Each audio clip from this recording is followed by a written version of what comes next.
Transformation vers le data mesh et autonomisation data. Aujourd'hui, on s'intéresse au retour d'expérience de la centrale.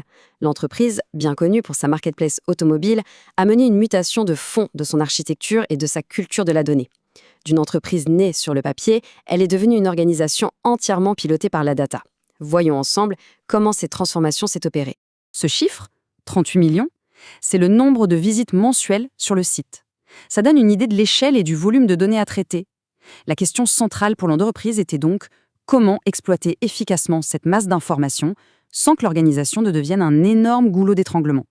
La réponse a été une refonte complète de l'architecture. On va donc suivre leur parcours en 6 étapes clés. D'abord, le constat de départ, un data lake devenu obsolète. Puis le passage au data mesh, qui est avant tout une révolution culturelle. On verra ensuite le rôle du data product, l'outillage mis en place, la redéfinition des rôles, et enfin la manière dont tout cela a été mesuré et déployé. Alors, tout commence par une situation assez classique. Le point de départ de la centrale, c'était une architecture de data lake centralisée.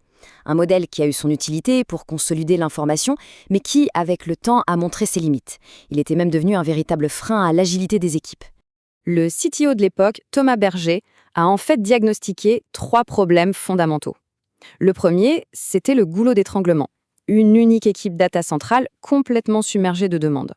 Le deuxième, c'était la déconnexion entre ceux qui produisent la donnée et ceux qui en ont besoin. Et enfin, troisième point, la prolifération de ce qu'on appelle le shadow data.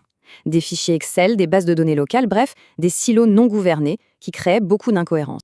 Et cette situation, Thomas Berger la résume très bien avec ces mots. Il parle d'une équipe plateforme overbookée qui n'arrivait plus à suivre. L'impact était très concret.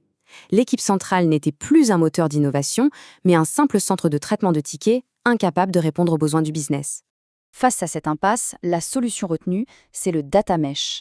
Mais, et c'est le point le plus important de leur démarche, le sujet a été abordé avant tout comme une transformation culturelle, une nouvelle philosophie, bien avant d'être un projet technologique. Et le socle de cette nouvelle culture, c'est le concept de data citizen. La définition qu'ils ont choisie est volontairement très large.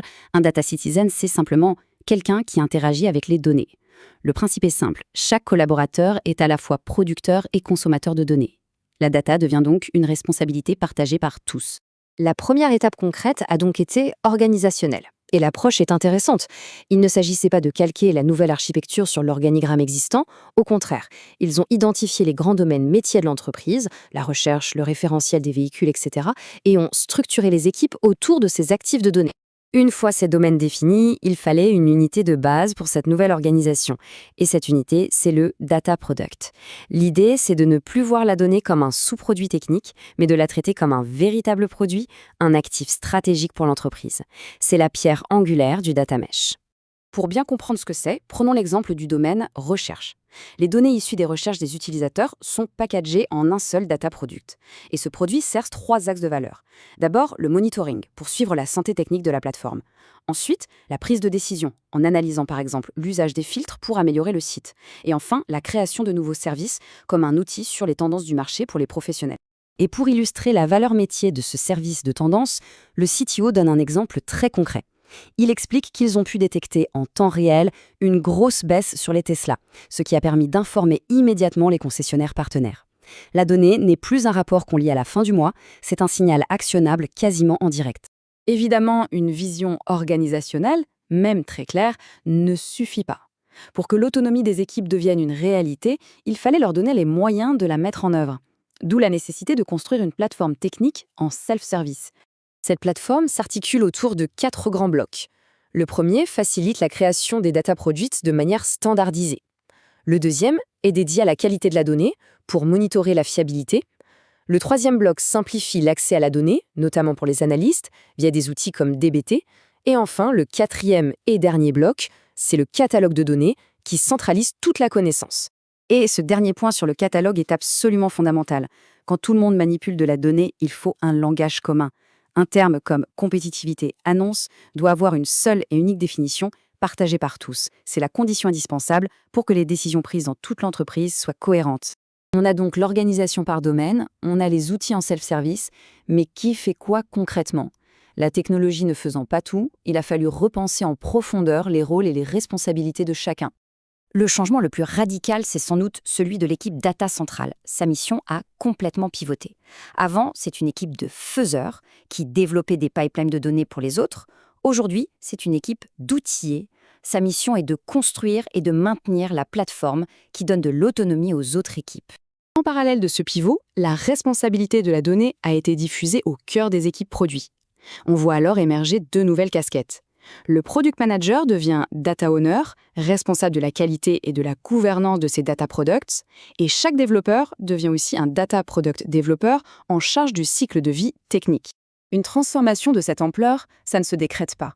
Il faut la piloter. La centrale a donc choisi une approche agile, et surtout, une approche basée sur une mesure rigoureuse des progrès.